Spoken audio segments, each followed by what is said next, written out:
Party పెద్దల దగ్గర మన మాట నెగ్గాలి. ఉన్న పదవి పోవద్దన్నా, కొత్తగా అమాత్య యోగం దక్కాలన్నా ప్రతి దానికో లెక్క ఉంటది. సర్పంచ్ ఎన్నికల్లో గెలుపోటములు కూడా ఇంపార్టెంటే. లేకపోతే ప్రభుత్వ పెద్దల ఆశీర్వాదం దక్కదని భావిస్తున్నారట కాంగ్రెస్ నేతలు. అందుకే పంచాయతీ పోరుపై స్పెషల్ ఫోకస్ పెట్టారట హస్తం లీడర్లు. నియోజకవర్గ ఇన్ఛార్జీలు, ఎమ్మెల్యేలు, మంత్రులు అంతా కాంగ్రెస్ పార్టీ మద్దతిచ్చిన అభ్యర్థుల గెలుపు కోసం శ్రమిస్తున్నారట. లోకల్ ఫైట్ లో గెలుపెవరిది? సర్పంచ్ ఎన్నికలను హస్తం పార్టీ నేతలు ఎందుకంత సీరియస్ గా తీసుకుంటున్నట్లు?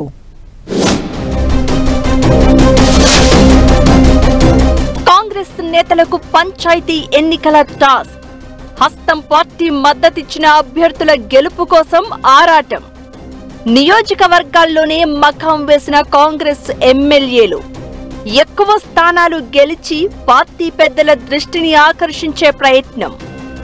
ఉన్న పదవి బూస్ట్ కావద్దన్నా, పదోన్నతి రావాలన్నా పనితీరే గీటురాయి. తమ మాట నెగ్గాలంటే పంచాయతీ పోరులో సత్తా చాటాలనే ప్లాన్. పార్టీ గుర్తుతో సంబంధం లేని ఎన్నిక. అలా అని పార్టీలకు సంబంధం లేకుండా మాత్రం ఏ ఎన్నికలు ఉండవు. ఏదో ఒక పార్టీ మద్దతుతోనే ఎక్కువ మంది అభ్యర్థులు సర్పంచ్ ఎన్నికల బరిలో నిలుస్తారు. పైగా పంచాయతీ ఎన్నికలు అంటే అధికార పార్టీకి కొంత అడ్వాంటేజ్ ఉండడం కూడా కామన్. అయితే ఈక్వేషన్స్ అన్నీ తమకు అనుకూలంగా ఉన్నా సర్పంచ్ ఎన్నికలను చాలా సీరియస్ గా తీసుకుంది కాంగ్రెస్ పార్టీ. సీఎం రేవంత్ రెడ్డి జిల్లాల పర్యటన చేయడమే కాకుండా నియోజకవర్గ ఇన్ఛార్జీలు, ఎమ్మెల్యేలు, మంత్రులకు బిగ్ టాస్క్ ఇచ్చారట. సర్పంచ్ ఎన్నికల్లో మెజారిటీ స్థానాలు గెలిపించుకుని వచ్చేవారికే భవిష్యత్తులో మంచి అవకాశాలు కల్పిస్తామని చెప్పారట. పంచాయతీ పోరులో సరైన పనితీరు ప్రదర్శించకపోతే ఉన్న పదవులు ఊస్టైనా దిక్కులేదని ఇండైరెక్ట్ గా వార్నింగ్ ఇచ్చారట. దీంతో సర్పంచ్ ఎన్నికల టాస్క్ లో మెరిట్ సాధించేందుకు ఉరుకులు పరుగులు పెడుతున్నారట లీడర్లు. సీఎం రేవంత్ రెడ్డి చాలా సీరియస్ గా ఉండడంతో నేతలు పూర్తిగా నియోజకవర్గాల్లోనే మకాం వేస్తున్నారట. పంచాయతీ ఎన్నికల్లో 80 నుంచి 90% స్థానాలు కాంగ్రెస్ పార్టీ గెలుచుకోవాల్సిందే అని సీఎం రేవంత్ రెడ్డి నేతలకు స్పష్టం చేశారట. ఈ విషయంలో పీసీసీ చీఫ్ తో పాటు కేబినెట్ మంత్రులను పిలుచుకుని దిశానిర్దేశం చేశారట. అంతేకాదు పంచాయతీ ఎన్నికలను దృష్టిలో పెట్టుకుని స్వయంగా సీఎం కూడా ఉమ్మడి జిల్లాల పర్యటనలు చేపట్టారు. ప్రభుత్వం ఏర్పడి 2 ఏళ్లవుతున్న సందర్భంగా ప్రజాపాలన సంబరాలు అంటూ జిల్లాల టూర్లు తెస్తూ సర్పంచ్ ఎన్నికల ప్రచారం చేస్తున్నారు సీఎం రేవంత్ రెడ్డి.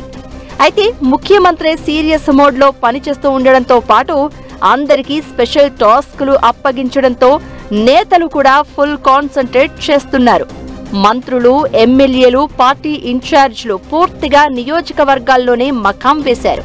త్వరలో కేబినెట్ విస్తరణ నేపథ్యంలో ఈ ఎన్నికలను తమకు అడ్వాంటేజ్ గా మార్చుకోవాలని చూస్తున్నారట.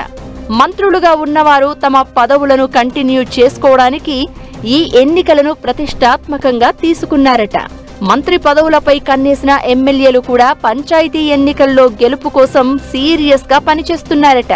సర్పంచ్ ఎన్నికలు పార్టీ సింబల్ తో సంబంధం లేకపోయినా ఏ పార్టీ నేతలు బరిలో ఉన్నారు అనేది స్పష్టంగా తెలిసిపోతుంది. పైగా కాంగ్రెస్ మద్దతిస్తున్న అభ్యర్థులు అంటూ ఎక్కడికక్కడ మండలాల వారీగా అభ్యర్థులను ప్రకటిస్తున్నారు. ఇంటెలిజెన్స్ ద్వారా ఏ నియోజకవర్గంలో ఏ పార్టీకి చెందిన వారు గెలిచారనే నివేదిక ప్రభుత్వానికి అందుతుంది. ఇవన్నీ తమ పనితీరును స్పష్టం చేస్తాయని హస్తం లీడర్లు పంచాయతీ పోరును చాలా సీరియస్ గా తీసుకున్నారని అంటున్నారు. పంచాయతీ ఎన్నికలను కాంగ్రెస్ పార్టీ సీఎం రేవంత్ రెడ్డి ఇంత సీరియస్ గా తీసుకోవడానికి కారణం లేకపోలేదని చెప్తున్నారు. వచ్చే జనరల్ ఎలక్షన్లను సమర్థవంతంగా ఎదుర్కోవాలంటే గ్రామాల్లో పార్టీ అత్యంత ప్రతిష్టాత్మకంగా ఉండాలని భావిస్తున్నారట.